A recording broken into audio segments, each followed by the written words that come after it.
Bangganya Calvin Verdong sebut Shin Tae-yong, titik awal dia bisa bela timnas Indonesia. Calvin Verdong akhirnya resmi diperkenalkan sebagai pemain anyar Lille pada Jumat, the 12th of September 2025, dalam perkenalannya. Pemain berusia 28 tahun ini juga menyinggung soal keterlibatannya bersama timnas Indonesia. Calvin Verdong menjelaskan bagaimana ia akhirnya memilih untuk membela timnas Indonesia setelah menjalani proses panjang naturalisasi. Ia mengaku darah Indonesia yang mengalir dari ayahnya membuatnya bisa mendapat kesempatan tampil untuk timnas Indonesia. Iya, itu benar.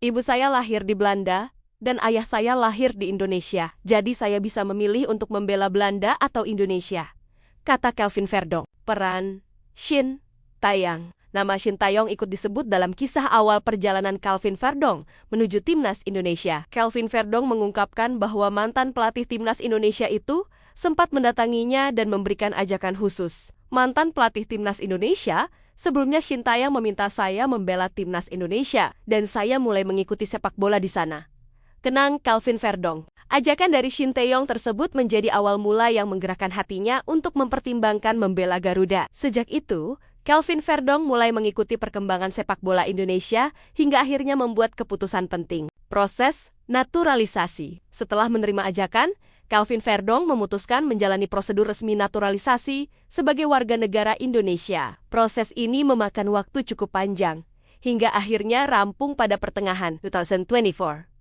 Dia mendapatkan paspor Indonesia secara resmi pada 4 Juni tahun 2024 sebagai tanda sahnya. Menjadi WNI tak butuh waktu lama, di bulan yang sama ia langsung menjalani debut bersama timnas Indonesia. Mereka meminta untuk bisa membela timnas Indonesia dengan target tampil di Piala Dunia. Dan inilah kenapa saya memilih Indonesia, katanya. Ambisi Piala Dunia ke-2026, Calvin Verdong menyebutkan bahwa salah satu motivasi besarnya adalah ambisi timnas Indonesia menuju Piala Dunia 2026.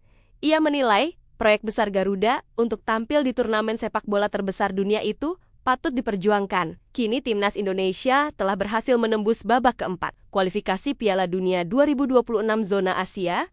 Skuad Garuda akan menghadapi lawan berat seperti Arab Saudi dan Irak di grup tersebut. Targetnya jelas, yaitu mendapatkan tiket langsung ke putaran final Piala Dunia ke-2026. Harapan untuk Garuda. Calvin Verdong menyampaikan bahwa perjalanan timnas Indonesia masih panjang, namun penuh harapan. Dengan kombinasi pemain naturalisasi dan talenta lokal, ia optimistis Garuda bisa bersaing. Dukungan dari publik juga menjadi semangat tambahan bagi tim untuk memberikan yang terbaik. Calvin Verdong sendiri berharap bisa terus berkontribusi membawa timnas Indonesia ke level lebih tinggi. Kini perjalanan menuju Piala Dunia 2026 akan menjadi tantangan besar yang siap dijalani.